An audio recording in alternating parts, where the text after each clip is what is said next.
Fighter kites. Fighter kites are one of the most exciting types of kite in the world. They are not just flown for fun but also for competition. Imagine two people flying their kites in the sky. Both are trying to cut each other's kite string. The winner is the person whose kite remains flying while the other kite falls down. This is the basic idea of fighter kites. Fighter kites are usually small and light. They are often made of thin paper, stretched over a bamboo or wooden frame. Because they are so light, they can move very fast in the air.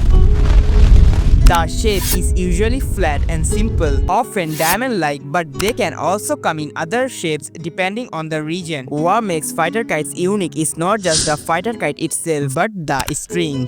The string is often coated with a special powder made of crushed glass and glue. You might be wondering how this actually works, like how this special coating is made, how it's applied to the string, and even how can you do it yourself. Don't worry, here's how it's done. First, you are cooked.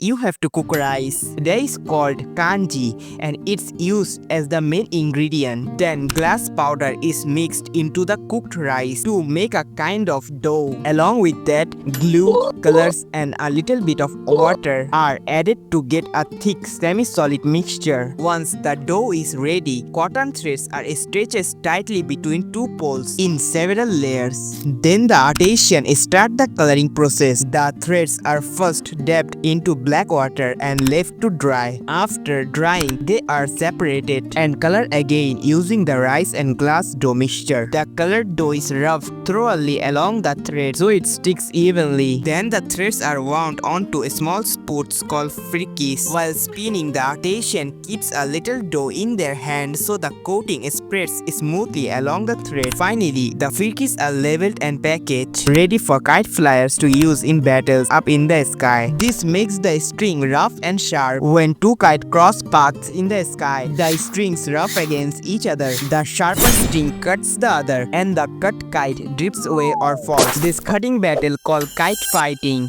and it is a popular sport in many countries. Fighter kites are especially famous in South Asia, Japan, and parts of the Middle East. In countries like India, Pakistan, Bangladesh, and Afghanistan, kite fighting is a traditional game. During festivals like Basant Panchami in India or Shankrain in Bangladesh, the sky filled with thousands of fighter kites. People go to rooftops and open fields to fly them. The whole community joins in the excitement. Fighter kites are not just about flying. They are about skill. The flyer must control the kite carefully, giving slack and pulling the string at the right time. This makes the kite move quickly, dodge attacks, and strike at the opponent. It's almost like sword fighting, but in the sky. The thrill of cutting another kite and watching it drift away is something that excites both children and adults. Maybe because for a moment, it feels like life suddenly becomes simple. No stress, 2015, no deadlines, just wind, sky, and that tiny paper enemy you are trying to defeat.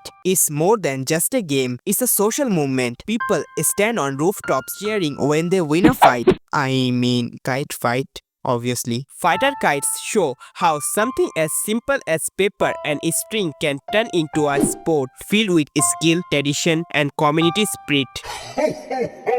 See, right now, I don't have the energy to explain every type of kite in detail. Well, but I can do for you at least share their names and add a few small notes so you basically get a quick idea. When I gain more calories, I will definitely dive deeper into each one. If you want, here are some popular types of kites. Sport or stunt kites. These are dual line or quarter line kites designed for sharp turns. Rokaku kites. Traditional Japanese six-sided kites known for their stability.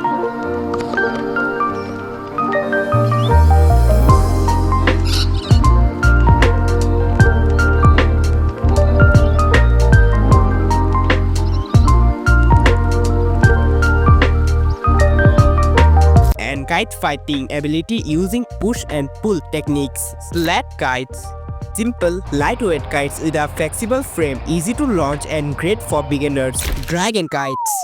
Long, floating kites inspired by mythical dragons, often made of multiple connected segments that move beautifully in the wind. Dragon kites are some of the most majestic and symbolic kites ever created. They are not only about flying but also about culture, history, and art. These kites are especially well known in China, where they have been flown for hundreds, even thousands of years. Dragon kites are very different from ordinary kites. Instead of being just one flat shape, a dragon kite is made of many sections joined together, forming a long, flowing body. At the front is usually the head of the dragon, often large, colorful, and decorated with fair eyes, open jaws, and sometimes even whiskers or horns. Behind the head comes the body, which is made of many round or diamond-shaped pieces connected by strings so that they move like the stegments of a snake or dragon. Finally, at the end, there is the tail, which may be long and decorated with streamers. In big festivals, it is not unusual to see dragon kites so long that they look like rivers of color in the air. Flying a dragon kite takes skill and teamwork because obviously it is so long. Come on. During festivals, especially the Chinese New Year and Weifang International Kite Festival, dragon kites are flown to celebrate joy, unity, and cultural pride. For many people, seeing a dragon kite in flight is not just fun but also moving. It is a reminder of how humans take inspiration from nature, myth, and belief to create something that can soar. Alright, that's today's episode. Next time we will dive into how to make a kite.